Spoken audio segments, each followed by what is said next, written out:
Just over 9 years.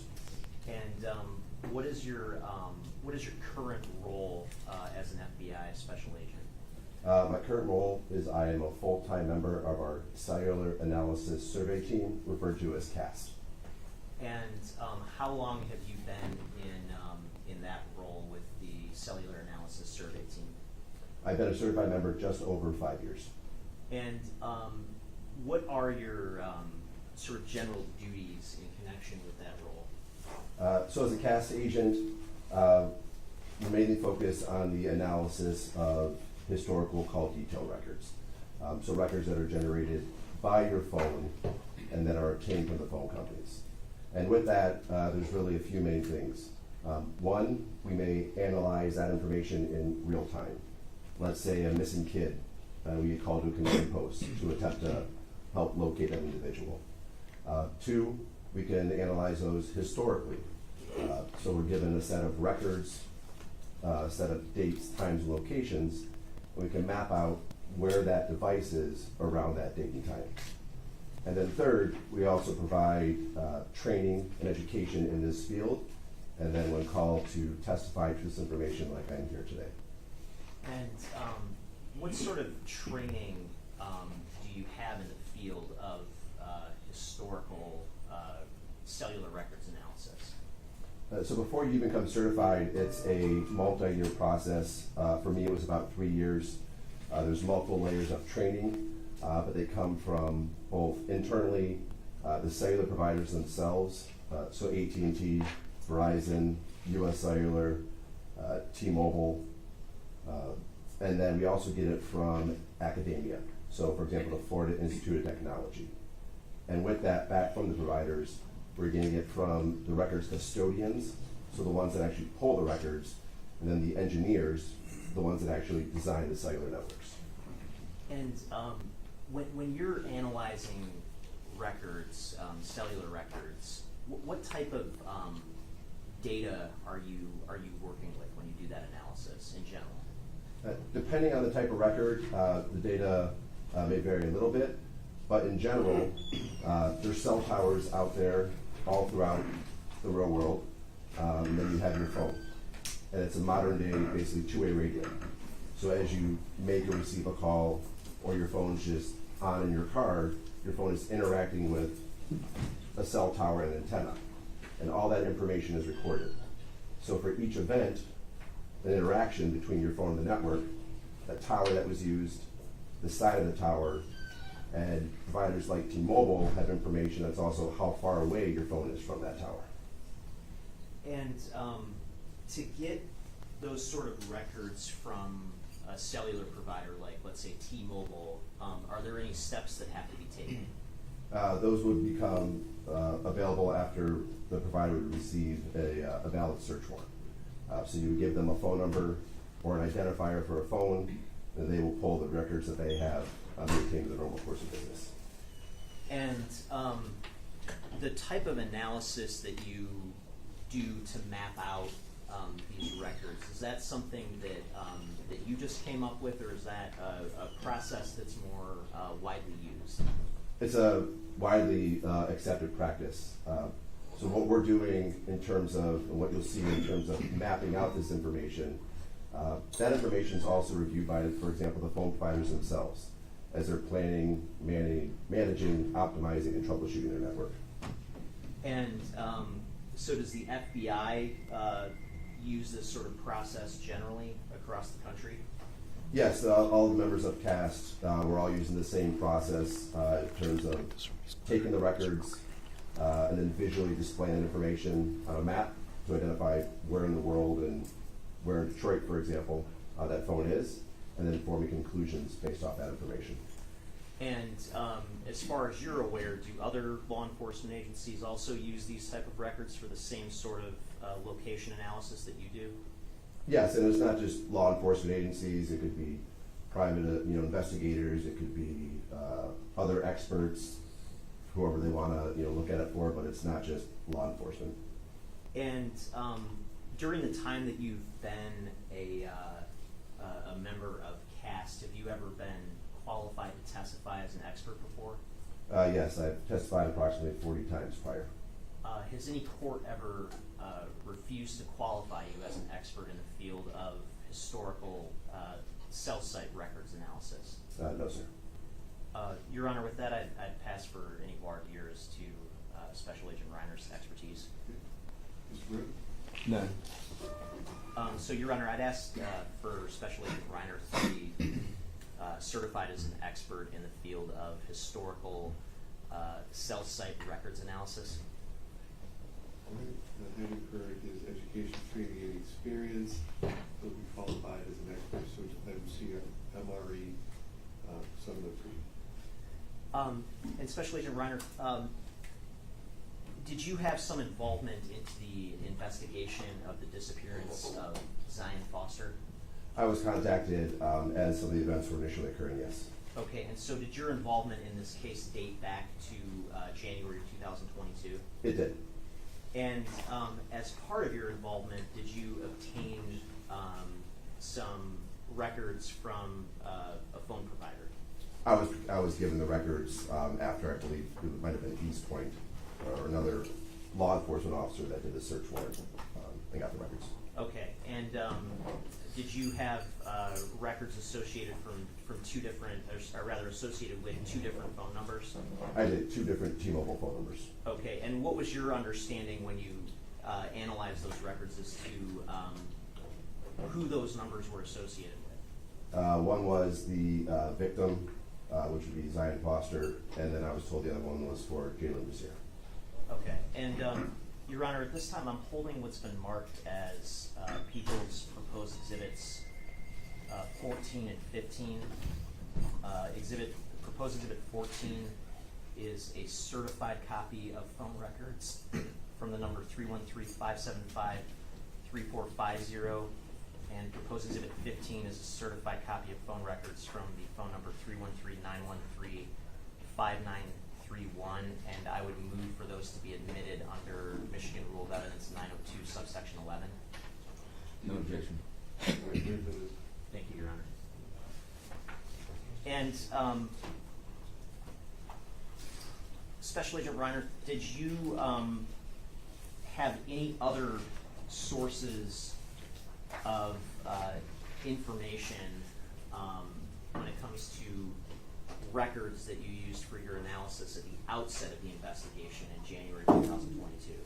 In January of 2022, I just had those 2 records for those 2 T-Mobile phone numbers. Okay, and just to be clear, the type of records that you get from a phone company, do you get like GPS location data of a phone's very specific pinpoint location at a specific time? No, in this historical sense, we're getting what I mentioned before, which would be the tower, the side of the tower, and then for the data that is available by T-Mobile, how far away that phone is from the tower. Okay. Are there other, in your experience, are there other potential sources of actual precision GPS information for cellular devices? You can get outside of the phone providers, for example, Google may have information on the location of a phone that is more accurate in terms of that exact location or area that device can be located, but that comes from, for example, Google, not T-Mobile. Okay, and at some point did you come into possession of some Google records that helped inform your analysis? I was. And in terms of what was your understanding of who those Google records were associated with? I was told they were associated with Jaylin. Okay. And did you, in fact, use those records for the final analysis that you did that you're prepared to testify about today? I did. Your Honor, with that, I'm holding what's been marked as People's Proposed Exhibit 16. Again, this is a certified copy of Google location history from an account with the same phone number of 313-575-3450, the account name being JaylinOmar14 @gmail.com. I also have proposed exhibit 17, which is a certified copy of a printout of subscriber information from that account, and proposed exhibit 18, which is a certified copy of search history from that same account. And I, again, move for all of those exhibits to be admitted under 902 subsection 11. Any objection? No objection. All right, they're admitted. Thank you, Your Honor. And did you ultimately prepare a report of your analysis in this case for presentation in court? I did. And I'm holding what's been marked as proposed exhibit 19. May I approach, Your Honor? Yes. Is proposed exhibit 19 a copy of the report that you prepared in this case?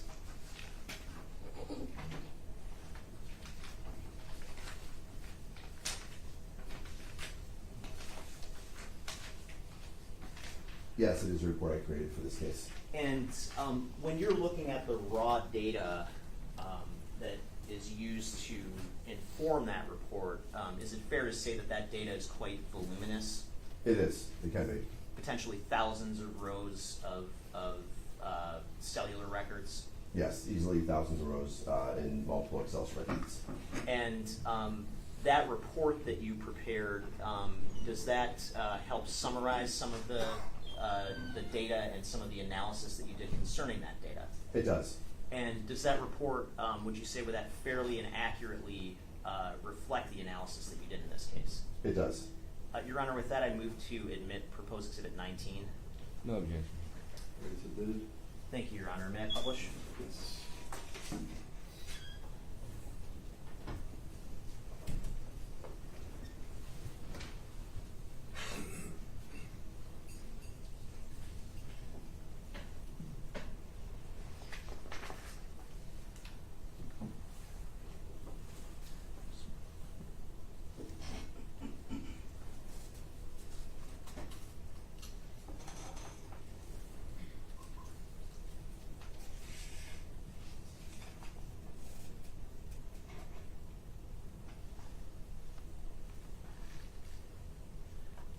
Okay, just looking at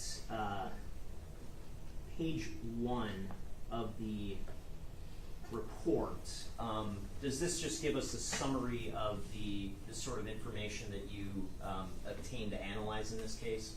It is. In this case, it was two T-Mobile numbers, 313-575-3450, 313-913-5931, and then the Google account of Jaylin Omar 14@gmail.com. Okay. And I just want to briefly publish what's been admitted as exhibit 17. Your Honor, may I publish? Yes. And is this the subscriber information for the Google account as you understand it? Yes, that is a subscriber from the Jaylin Omar 14@gmail.com. And do you see where it says recovery SMS Yes, right here? Does that provide a phone number? it does. It provides 313-575-3450. And is that the same number that you had obtained records for? That was provided records for, yes. Okay. And just looking at, also, Your Honor, if I may publish just briefly Exhibit 14. Sure. If we look at Exhibit 14 in the spreadsheet entitled Sub-Amdocs, in your experience, what type of information do we get from a, oh, I'm sorry, spreadsheet open. What type of information do we get from a spreadsheet with that, that sort of title to it? Yeah, so that is the subscriber information that is maintained by T-Mobile for a particular phone number.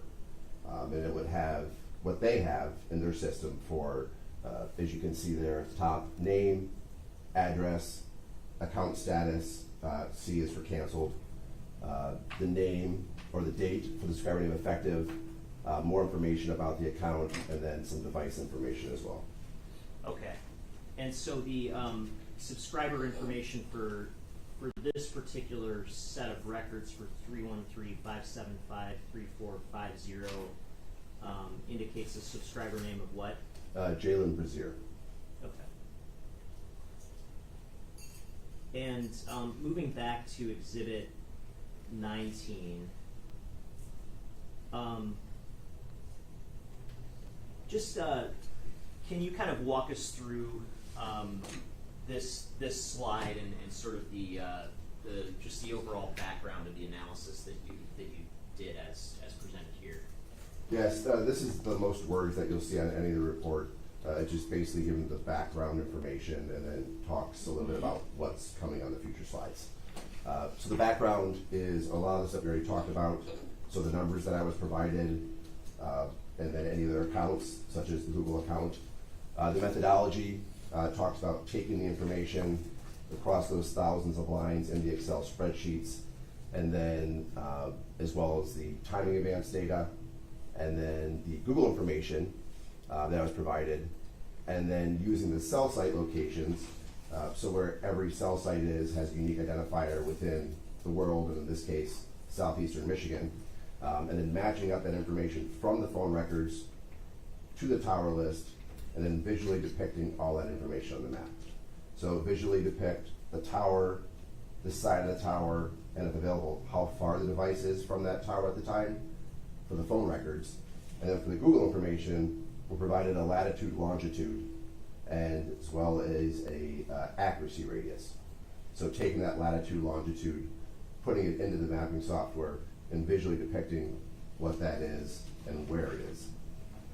Okay, and just moving to the next slide about cellular towers. Can you just explain, just in general, how cellular towers work? Yes, so these are not towers used in this case. These are just examples of how they may look. They may be hidden in the flagpole, as you can see in the upper left, where you can't visibly see any antennas. They may be on the right is a common one you may see, and they're kind of in that triangle format. And then they could also just be on the tops of buildings. But no matter how they look, they all operate the same. So as I mentioned before, your phone is a modern day two-way radio.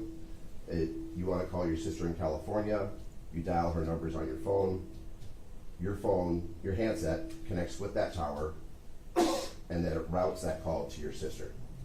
As all that's happening, it's recording the identifier for what tower you use, what side of the tower you used, and then if the data is available, how far you are away from that tower at that time. And if we go to page 4, can you explain how sectors work when it comes to cell phone towers? Yes, so as you kind of saw in that previous slide, how there was that one tower that had the triangle, that's the best example of how sectors are. So sectors are just sides of the tower. Generally speaking, each tower has 3 sides. Each one covers approximately 120 degrees. And then with all 3 sides, you get your 360-degree area of coverage. Not everyone has the exact same orientation, so the exhibit on the right is just an example.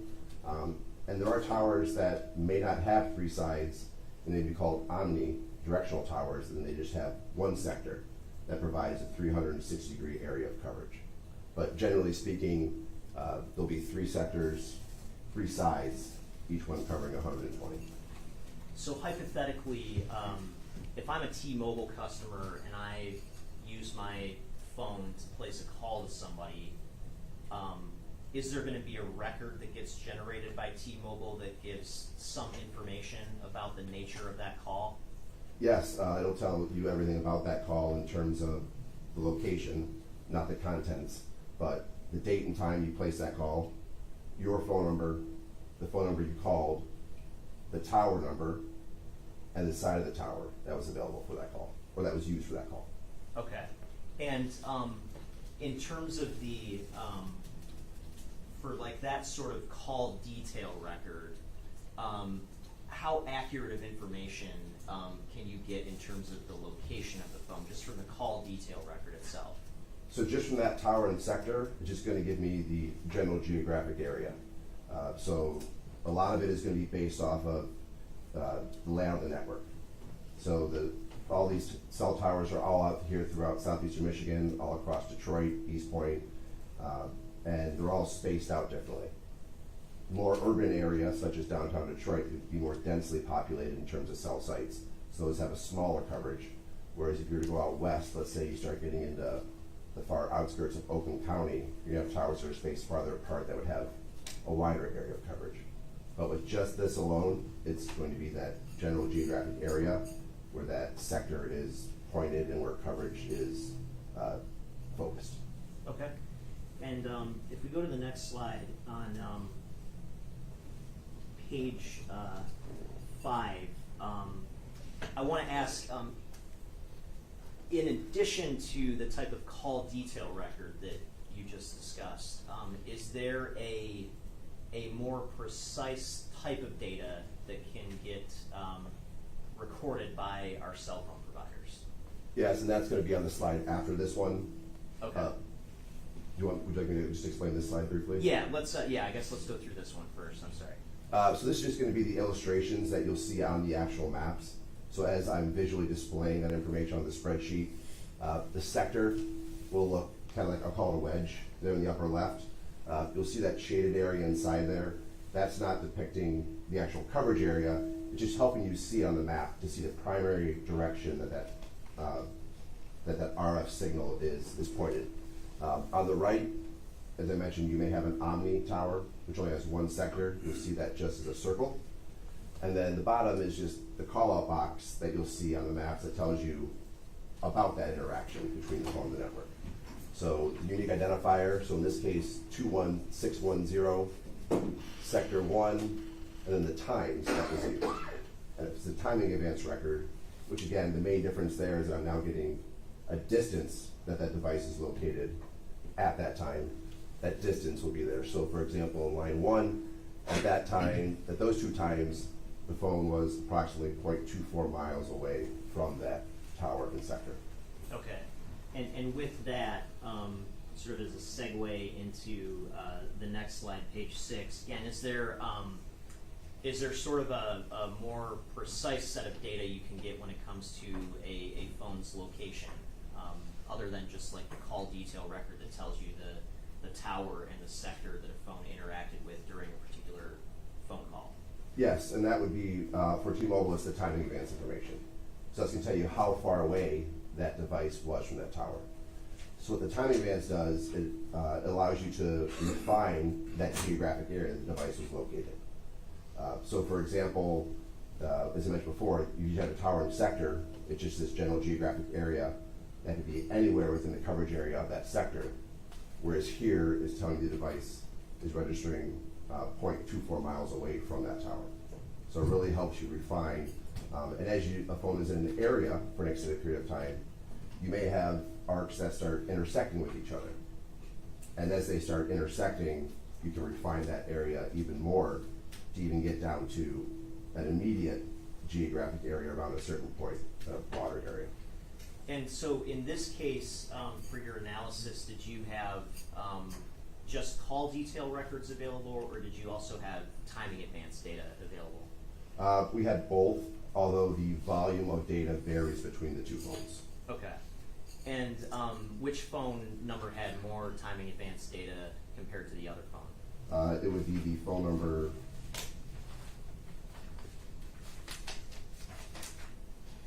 ending in 3450 had the most of the timing advance data, which was, I was told, associated with Jaylin Brazier. And when it comes to like timing advance data, what triggers that sort of data being created and stored by T-Mobile? So timing advance data, it's always occurring in the background. Timing advance is necessary for your phone to operate on the network. It basically aligns everybody. So if all you were trying to call at the same time, it aligns everyone's communication with the network so everybody can do whatever activity they want to do. If you want to surf the web, if you want to make a phone call.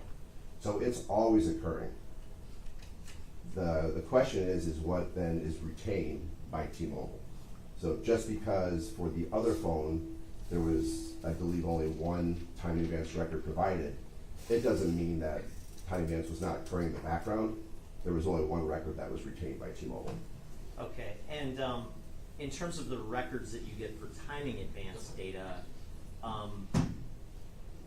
would that be associated with like a specific phone call that's made, or is that just sort of data that gets created on an ongoing basis?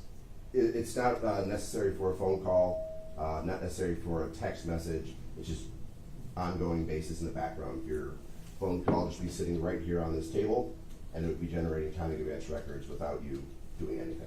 Okay, and then if let's say right now my phone hypothetically was a T-Mobile phone and generating timing advance data, and you later went and looked at that data for like this second, this exact point in time, what sort of information might you get from like looking at that one data point later on? So if we just looked at one data point, or just data kind of around this time, we're going to get that tower that was being used, the side of the tower, so it would be a side of the sector that would be facing in this direction, and then the distance the phone was.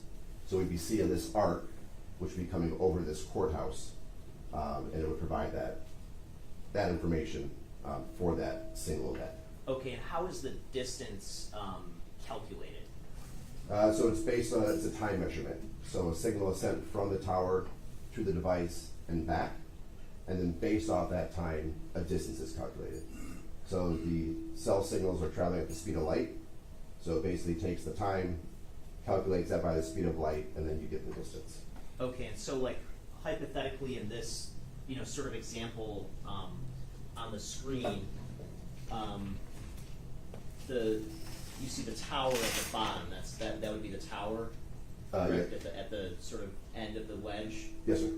And then the wedge itself, does that represent the sector? Yes, it's filling out the sector, so that'd be the orientation for that sector that's depicted here on this map. Okay, and then what is the arc sort of reflect? So the arc is the distance. So that dotted line you see, let's just say hypothetically that was 0.2 miles. That's the 0.2 mile measurement, and then that arc is drawn, which is approximately 80 meters wide. Okay, and so if you were looking at this data point, like where would you expect the phone in question to be located in this sort of image? I would start with in the arc. It is possible though that the phone could be slightly on either side of the arc as well. Okay. And when it comes to the sort of data that you have available from phone providers, what is the most accurate sort of data that can give you the most pinpoint information about the location of a phone? In a historical sense? Yes. So in a historical sense, timing advance data, in this case for T-Mobile, will give you that most accurate, refined area of where that device was at a certain time, over a certain time period, or over a time range. Okay, and have you ever used phone data from a provider like T-Mobile to track fugitives as part of your job, or to track people in real time? Yes, pretty much all the time. Okay, and what would be the sort of data that you would use, what would be the best data that you have to use to track individuals in that way?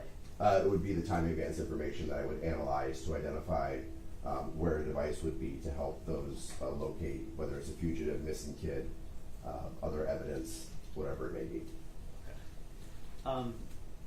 Let's move to page 7. What sort of information is on this particular slide? So previously you saw the subscriber information that was shown for this Google account.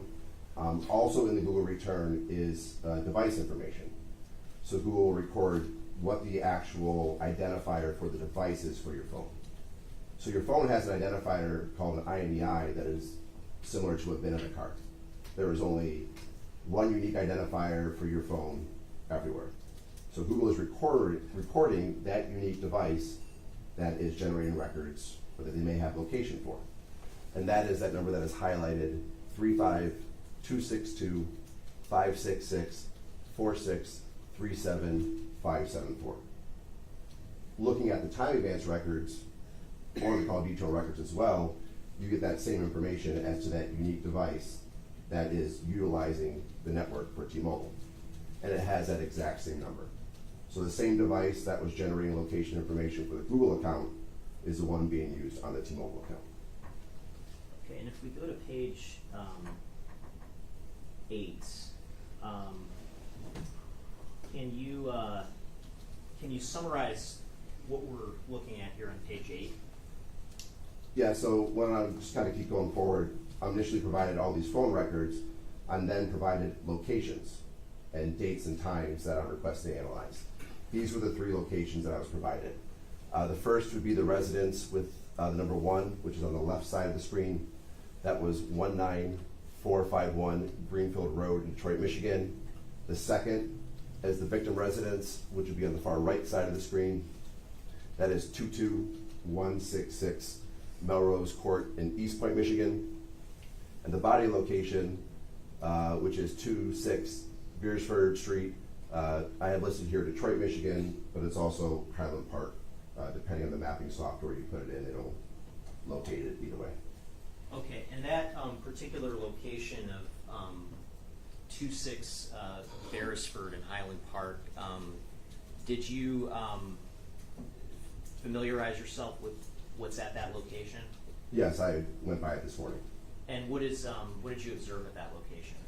To kind of an open lot, and there were multiple dumpsters in that area. Okay. And if we go to the next slide, slide 9. So is this the first sort of part of your presentation about the specific mapping of these devices? Yes, yes, the first visual slide that is actually depicting all that information contained from both the T-Mobile spreadsheets as well as Google. And what is there a particular date and time frame that is depicted on this particular slide? Yes, this is January 4th, 2022, between 9:54 p.m. and 10:49 p.m. Okay, and in terms of, I'm going to try to zoom in a little bit here.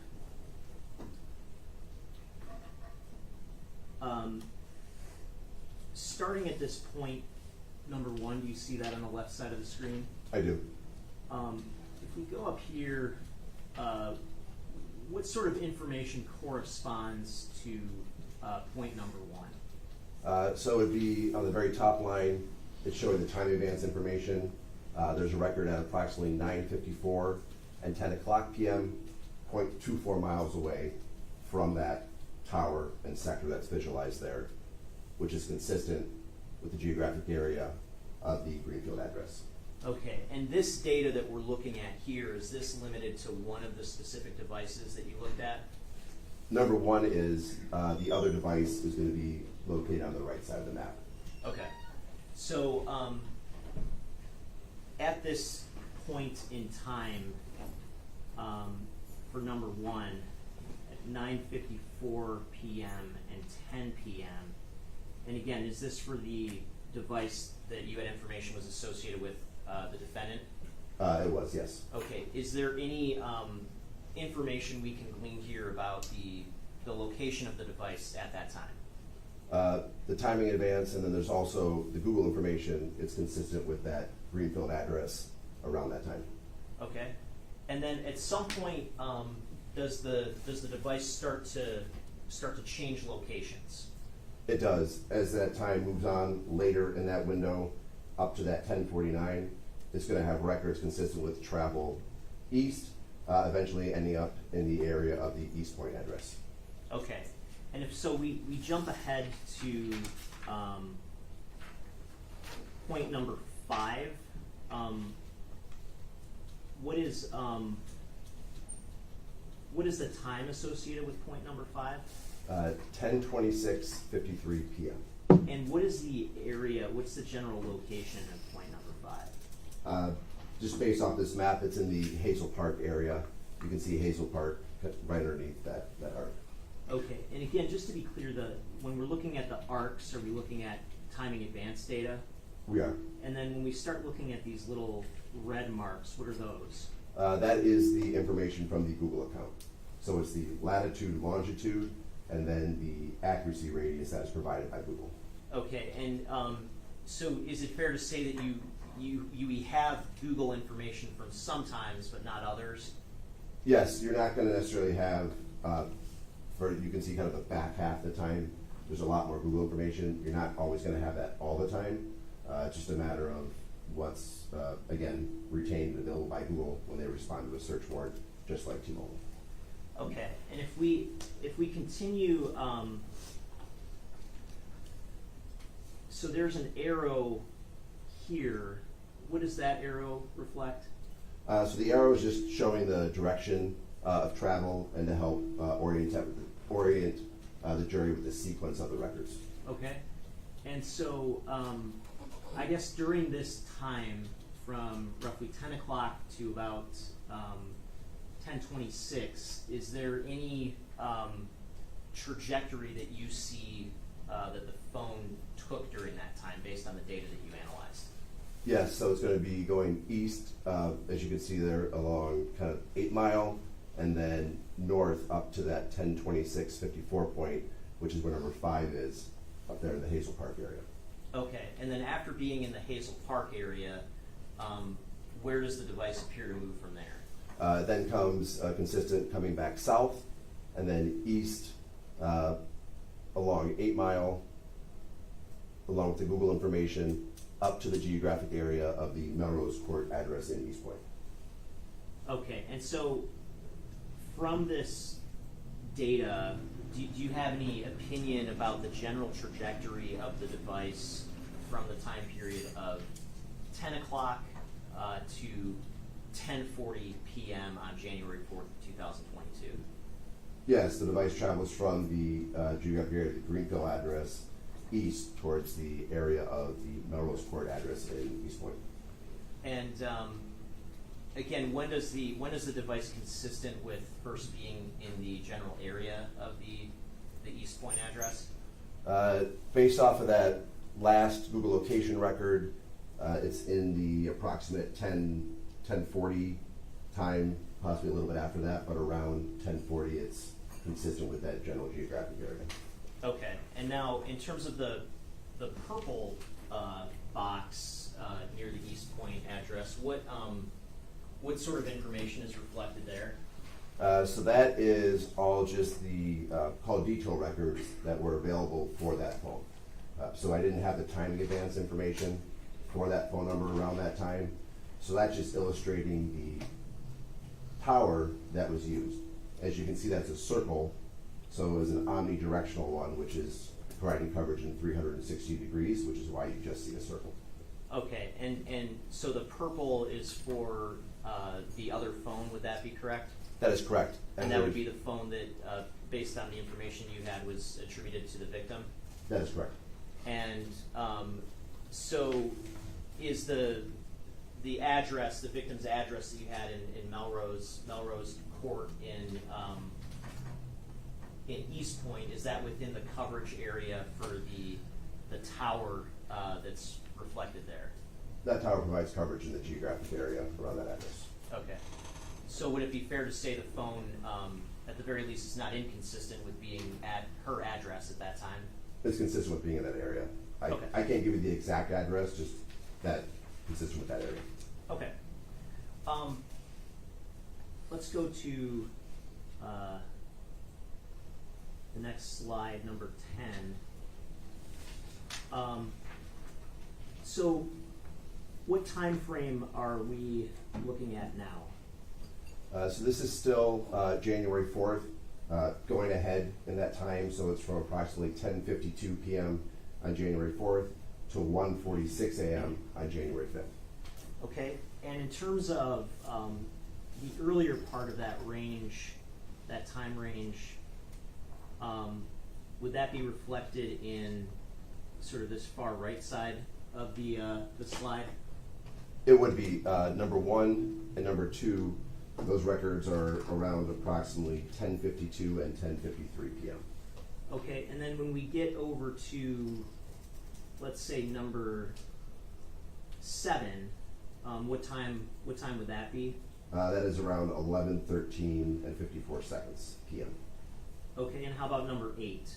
Number 8 starts at approximately 11:16 and 12 seconds p.m. and continues through 1:45:52 a.m. Okay, and I guess when it comes to the device associated with the defendant, did you see any trajectory when it comes to that phone's location from 10:52 p.m. to approximately 11:15 p.m.? Yes, it would be consistent with travel back from the geographic area of the Melrose Court address back to the geographic area of the Greenfield address in Detroit. And during that time frame, did you have data available from the victim's phone to look at the location of her device?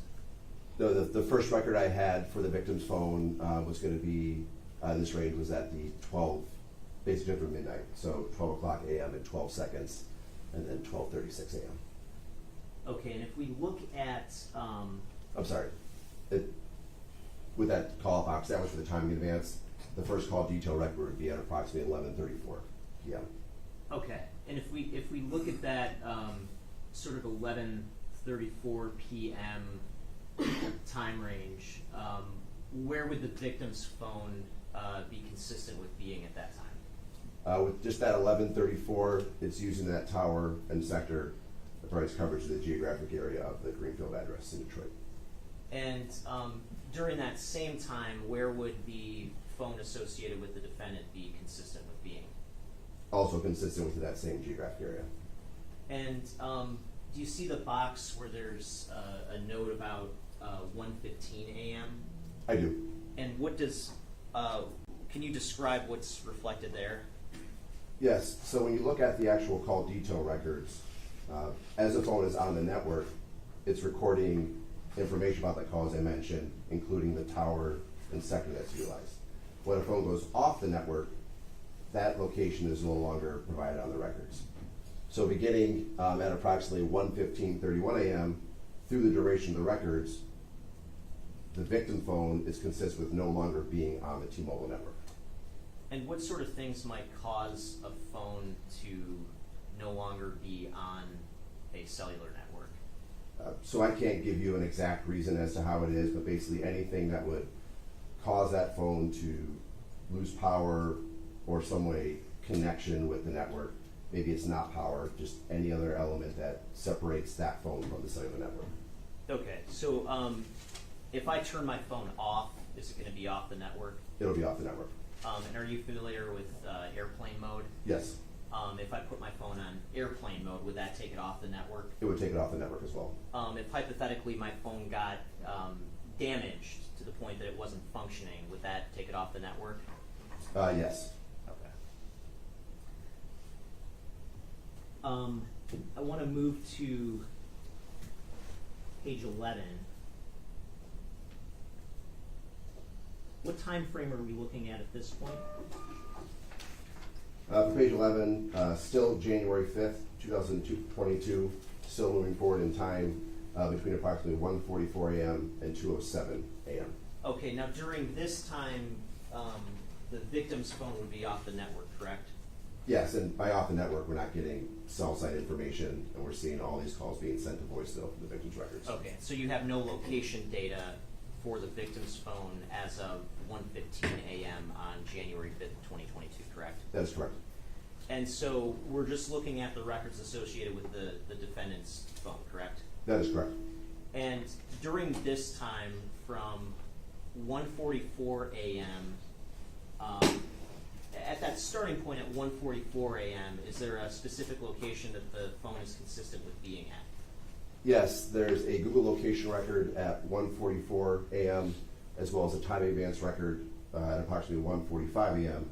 which is consistent with the address on Greenfield in Detroit. And that Google location, would that be this red box that's marked here at 1:44 a.m.?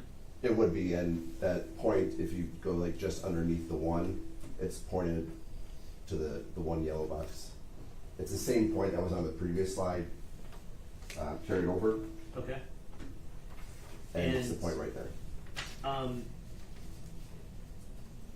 So starting at around 1:44, is there a point in time in which the phone is consistent with starting to move? Yes, if you look at 2 and 3, that's 149 and then 150. So around that 149, 150, it's consistent with moving away from the Greenfield residence. Okay, and what is the what's the direction of the phone's apparent movement at that point? At that time or in total on this slide? In total on the slide. So in total on the slide, it's going to move from the area of the Greenfield address down to the Beresford location, which is in the bottom right part of the screen. And at what point in time is the phone consistent with arriving in and around the area of the Beresford location? It's going to be just after that 156 kind of time frame in the morning. You see a 156 point right there for Google location. We then have more at the 2 o'clock a.m. And then the first records on that number 7 tower, the timing advance, begins at around 156. So just after and around that 156 a.m. is consistent with arriving in that geographic area. Okay, and there appear to be a lot of data points concentrated on this this freeway, correct? Is that the lodge? It is. And so the ARCs, again, those are timing advance records, is that correct? They are. And then how about the sort of red marks that follow on the freeway? Those are Google location records. The GPS records? Yeah, so they're not all like pure GPS, but it's the records from Google that are mapped. Okay. And if we go to the next slide, slide 12, what's the time frame we're looking at here? So this is still January 5th. This is the back end of that prior time we saw that we just went over on the prior slide, between approximately 2 o'clock a.m. and 2:07 a.m. Okay, and again, which device is reflected here? This would be the device associated with the defendant. And is the device during this 7-minute time frame consistent with being on the move considerably or being more stationary during that time?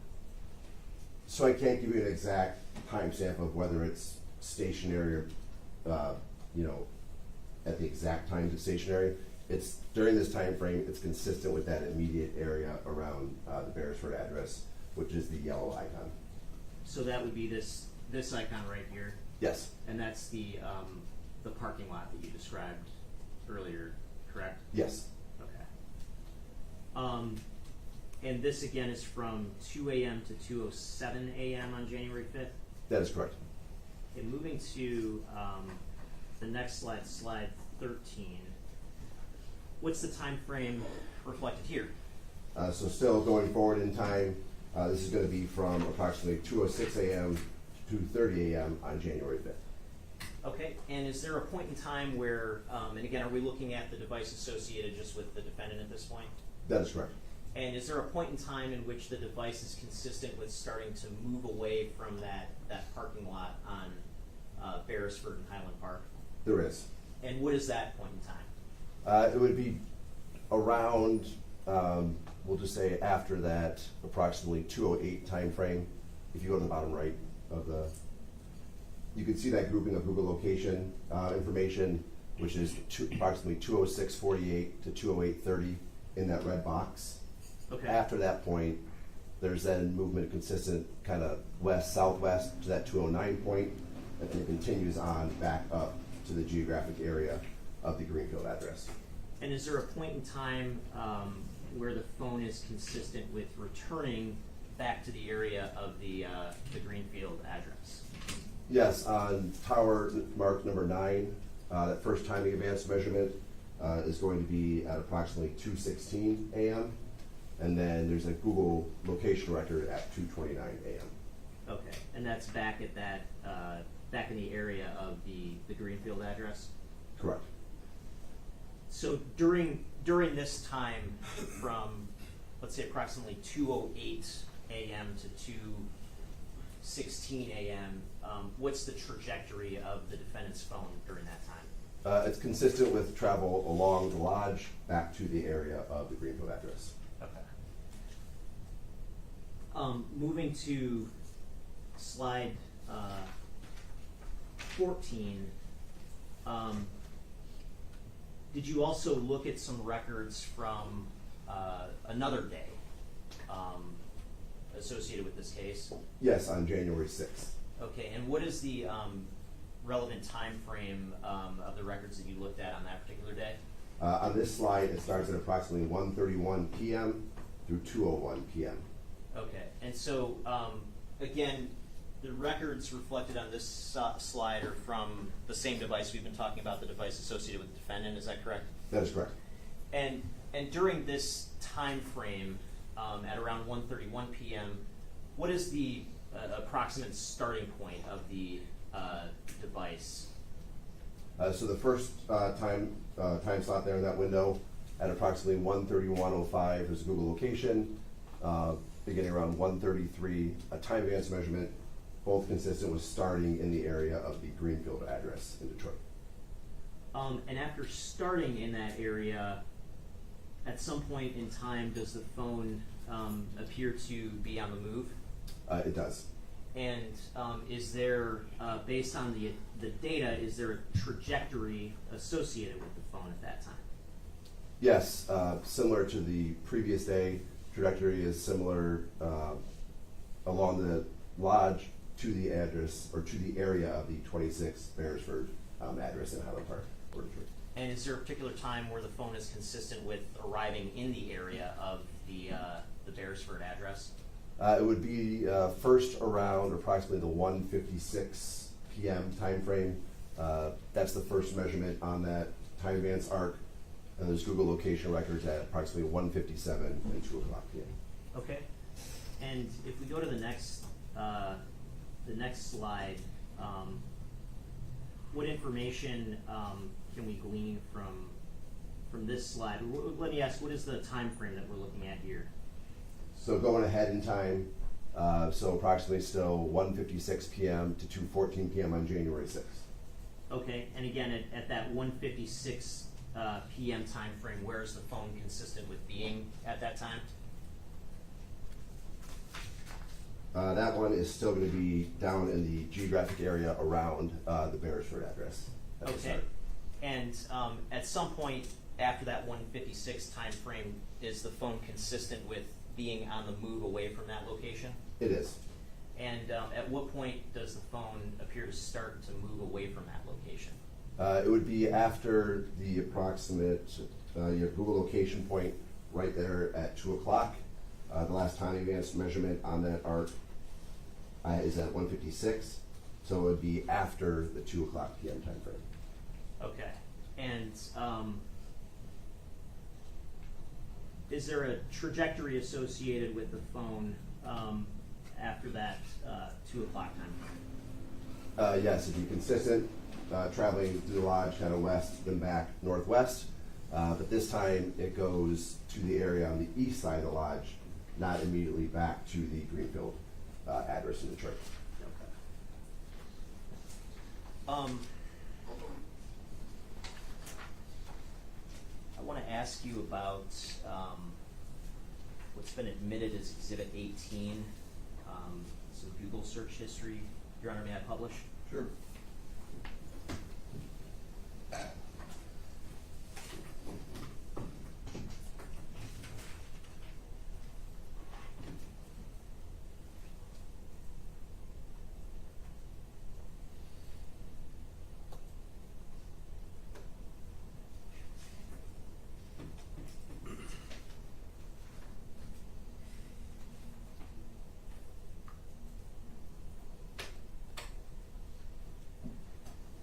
And I'm going to show you what's been admitted as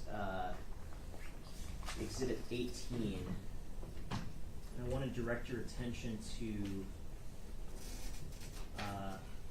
page 8.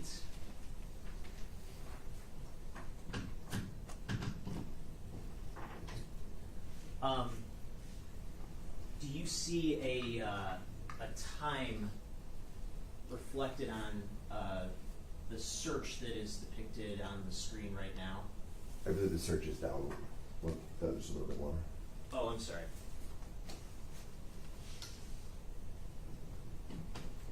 Look at that right there. Okay, so starting with this search, do you see toward the, and I'm referring for the record to the bottom of page, the very bottom of page 8.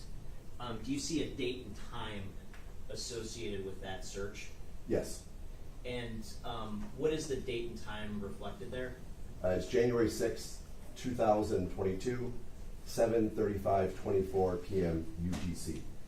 What does UTC mean? UTC is a standard time, so in order to get that back into local time, you need to subtract 5 hours during this time of the year. Okay, and if you subtract 5 hours, what would be the local time reflected for this search? It would be 2:35:24 p.m. On January 6th of 2022? Correct, on January 6th. And what is the search that's reflected there? The search for our trash trucks, also compactors. And I want to ask you about the next search, just above that. What is the time reflected for that search? So that's going to be the visited location following after that. So visited, the link of what is the force of a garbage truck compactor. Okay, and what is the time reflected for that? That would be still January 6th, 2022. Local time is 2:36:24 p.m. Okay, and that time of approximately 2:36 p.m. And 2:35 p.m. If we go back to slide 19, Exhibit 19, page 15. What is the timing of that relative to the timing of the phone being consistent with being back in the area of 26 Ferrisford?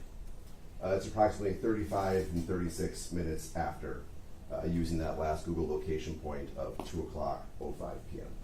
Okay, so the phone's consistent with going to that area, and then about a half hour later, we have this Google activity. Is that correct? Correct.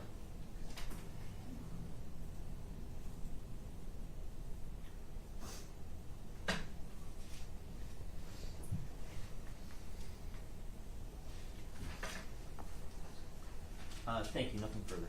All right, Councilor Debonation?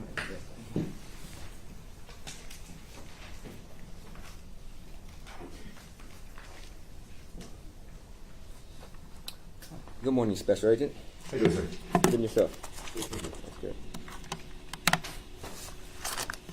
Now, you stated that when asked the question, what is the most accurate data one can achieve from a phone, and you indicated it was timing events? In the historical sense, yes, sir. In historical sense? Okay. In a historical sense, would GPS be more accurate than timing events? Source from where? From anywhere. Anywhere one be able to source GPS information from. It's going to depend on where that GPS is sourced from. Say Google GPS, Google Maps. Yeah, in some of this data here, yes, the Google location will give us a more accurate location of the exact location of where that phone is at a certain time, yes. Okay, so in the perfect world, time in advance is not the most accurate. It would be GPS information, say, from Google, correct? I couldn't agree with the statement that it's the way that you phrased it, no. Okay, but you would agree that GPS information from Google is more accurate as far as the specific location compared to timing events, correct? If I had Google location across every second, every minute of every day, and I didn't have any gaps, then that would be the most accurate to tell me where you are at this exact point in time. Okay. Now, some of the red dots that we saw on these diagrams, you indicated that it wasn't GPS or it was different information that Google gave you. Could you explain that, please? Yeah, so in the Google return, when it gives each of these points, there's a source column. The main ones where you get the most accurate in terms of the radius are going to be GPS and Wi-Fi sourced. This report from this phone did not have an explanation in the source as to what it is, but having worked with Google Records frequently, I know that based off of the prior experiences and working with these records, that would be both GPS or Wi-Fi source. GPS or Wi-Fi? Yes. Okay, and you wouldn't be able to distinguish which one, correct? Certain points, so for some of the ones that might be extremely small, those are consistent with GPS. There was one point, I believe, in like the 140 meter range that would be consistent with what I've seen from Wi-Fi. Okay.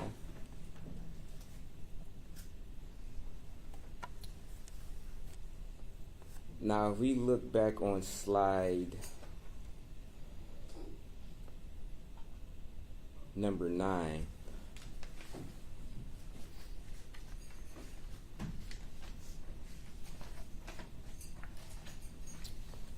from the times of 9:52 to 10:20, that's consistent with the phone number 5931 being in Eastpointe?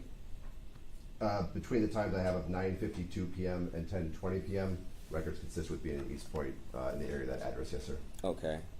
And I just couldn't help but notice the circle that was depicted on this particular diagram. It's not directly encompassing the particular address in Eastpointe. Is there a particular reason why? Yes, as I outlined on the overview slide, that circle just depicts the tower used and is not intended to illustrate the actual coverage area of that cell site. Okay. And did you do any independent verification to determine whether or not that particular area would cover the Eastpointe area or address? I did not. Okay. And you wouldn't, it'd be a fair statement, you wouldn't know exactly the coverage area or distance that that particular tower would have, correct? I couldn't give you the exact coverage area, drawing you line by line of where it goes without going out there and doing the testing like that. Okay. And it'd be a fair statement, one method of determining the distance from a particular tower would be for you to do a drive test, correct? You could do a drive test to map out the actual coverage area, yes. Okay. And you didn't do it, you didn't do that in this particular instance, correct? I did not, no, sir. Okay.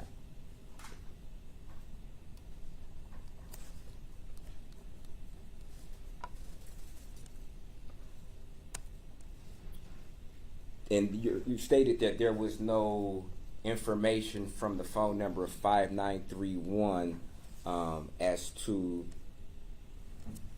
the time from, on slide number 10, 10:52 to 1:46. It didn't give you any time in advance information from that particular number, correct? It would be from 10:20 p.m. through 11:34 is the gap there. Okay.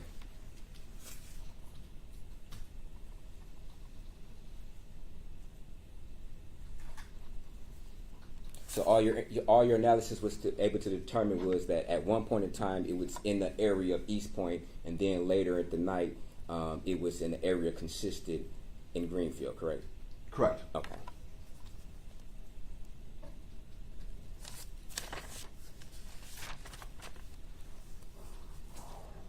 Now, as far as gaining, I guess, approximate distance from a particular tower using time in advance,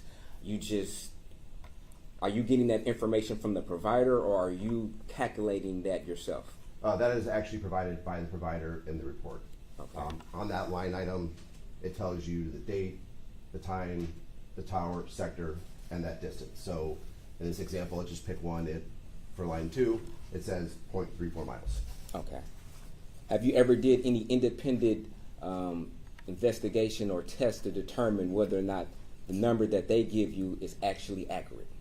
Yes, I use time advance all the time to find missing people, fugitives, locate other evidence, and get down to that area of where that person is using that data. Okay. Have you ever, say for instance, did a test of where there was a particular tower that said it's 0.5 miles to the particular device?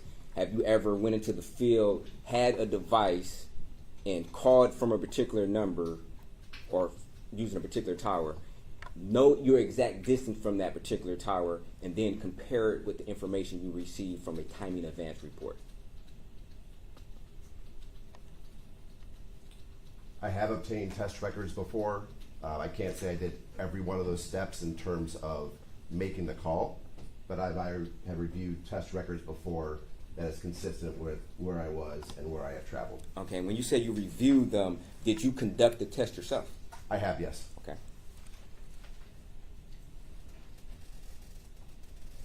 Now, would it be a fair statement that at some particular times during, I guess, whenever, that it could affect the distance or time for a signal to bounce back from the tower to the particular phone? Say, for instance, if it's a real cloudy day or if it's in a urban area.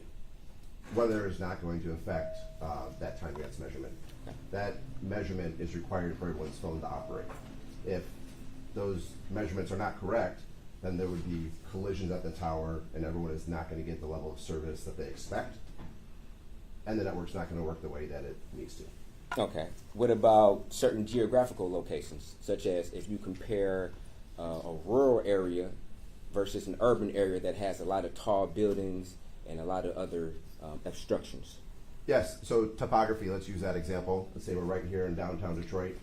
It's still based off of line of sight.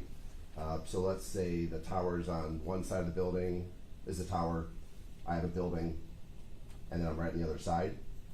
If it takes the slightest indirect path, that could delay that signal slightly. So let's say it's maybe not 0.24, it's 0.29. Okay, and then that could alter the estimate on how far a device is from the tower, correct? Well, so those distances, those 2 points alone, I'm not giving the exact address. I'm still telling and identifying that that phone is consistent with that area. Okay, and you indicated that it goes by line of sight, correct? So in layman's term, it would be if the tower is in a direct path to the particular phone without any obstructions. Would that be fair? That's going to be the clearest line of sight, yes, sir. Okay, and if something is in the way of that particular line of sight, it could or would alter the time it takes to signal to that particular tower and back to the phone, correct? Yes, it could delay it slightly, yes. Okay. And the timing advance is based upon the time it takes for a signal to go from the tower to the particular phone and back, correct? That is correct. Okay. So the longer the time it takes to get to the tower, from the tower to the phone and back, it'll have a greater distance, correct? Yes. Okay. So in theory, if a phone is not in a particular line of sight and it takes longer to get from the tower to the particular phone, it could give the appearance that the phone is actually further away from the tower than if it had been just a direct line of sight, correct? Yes, in that example I gave before, it might show one arc, for example, past. We're not going to, in my experience with working these, we're not going to see, where you're actually 0.24 and it's showing you 1.5 miles away from that tower. Okay.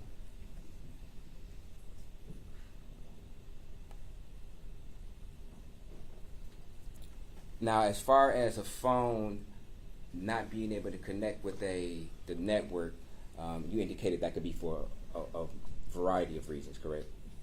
Yeah, those examples we gave, whether the powered off or Battery. something else. Yeah. Battery went dead? Yep. Okay. And also you stated that if it was on airplane mode, it would lose contact with the network, correct? Yeah, so the airplane mode, so you're not going to see a cell tower. In today's day and age, you could be on airplane mode and do Wi-Fi, correct? correct Wi-Fi calling. Okay. But as I mentioned before, in these records, there's an indicator 2B, and then all the calls are going to voicemail. If you were on Wi-Fi, you would still see that record going through, but this phone is off the network. Okay, so you indicated that if you were on Wi-Fi, that the phone would not go straight to voicemail. It would be able to intercept or answer the phone calls? It still may go to voicemail, but you're gonna see on the call detail records a denotion in there that's gonna allow me to identify that it was using Wi-Fi for that event. So if you called me and I was on Wi-Fi, I would see you still calling me, and I'm gonna see an indicator in there that I can tell you that my phone was on Wi-Fi during that time. Okay.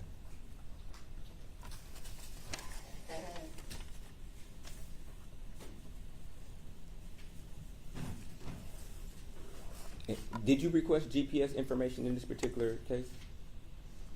I just got the information from the T-Mobile for the phone records, Mhm. and then I was provided the Google location for the defendant's phone. Okay.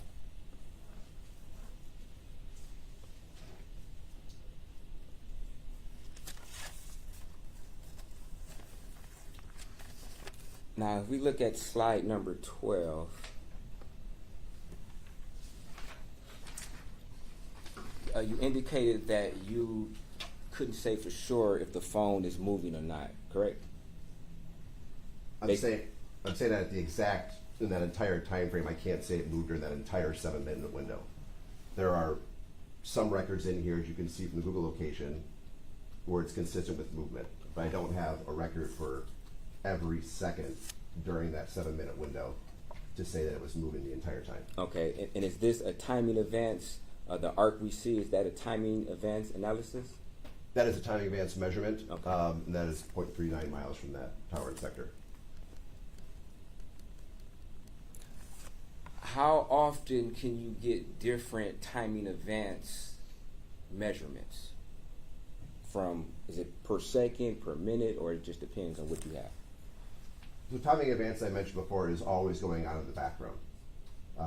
It comes back to a matter of what is retained and then provided by T-Mobile in this case in response to the search warrant. As you saw for the defendant's phone, we have a lot of timing advance measurements. For the victim's phone, I had one line. Again, it doesn't mean that time advance was not occurring on the victim's phone. It just was not retained and then provided by T-Mobile.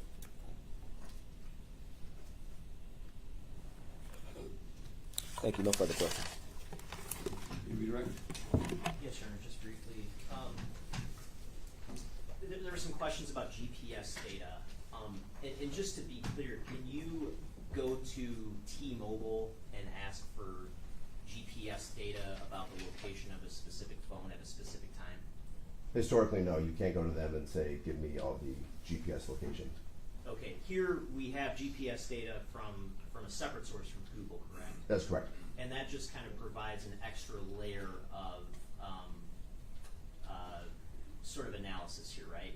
Yeah, it's a second data source that I frequently overlaid with phone records or other things before.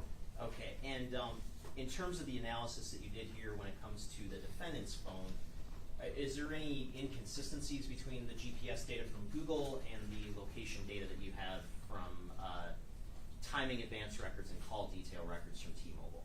No, when we do our analysis, we look at everything in totality. In totality, as everyone saw here, look at the slides, they're all consistent for each of those points in the slides in terms of the movement and travel during each of those periods.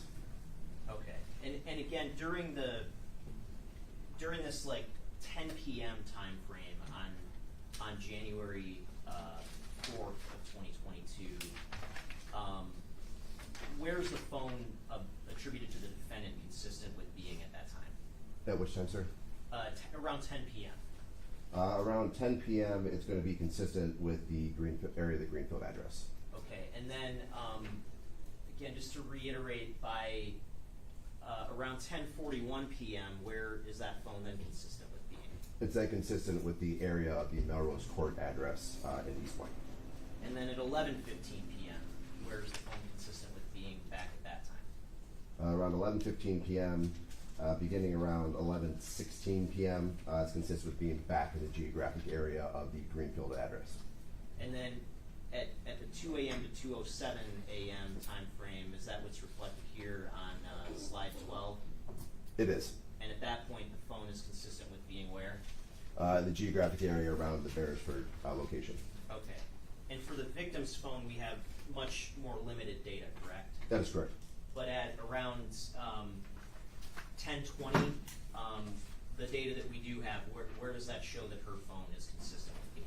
It's consistent over in the area of the Melrose Court address in Eastpointe.